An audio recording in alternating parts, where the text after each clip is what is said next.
1991-yil 18-noyabr O'zbekiston Respublikasi davlat bayrog'i qabul qilingan kun. Bu yil ushbu sana munosabati bilan davlat bayrog'ining 34 yilligini nishonlamoqdamiz. O'zbekiston bayrog'idagi har bir rang, har bir belgi o'ziga xos ma'noga ega. Moviy rang kuch-qudrat, tinchlik va barqarorlikni o'zida aks ettiradi. Oq rang poklik, beg'uborlikni ifodalab kelgan. Yashil rang yasharish va yangilanish ramzi.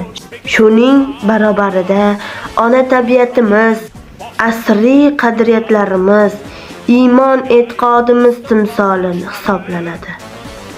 Qizil chiziqlar tomirimizdagi ajdodlar qoni, mangulik nishonasidir. Navqiron yarim oy tasviri bizning tarixiy an'analarimiz bilan bog'liq. Ayni paytda u qo'lga kiritilgan mustaqilligimiz ramzi ham.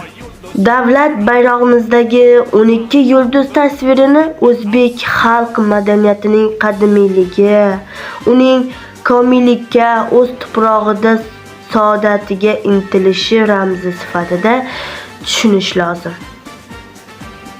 Olmaliq shahar axborot kutubxona markazi jamoasi nomidan barcha vatandoshlarimizni ushbu ulug' kun bilan samimiy muborakbod etamiz hamda bayrog'imiz abadiy hilpirab turishini tilab qolamiz.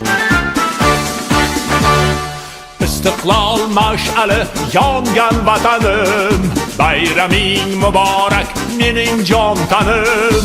Quyosh kulib boqqan elimga har dam, an'ana to'ylarga to'liq chamanim.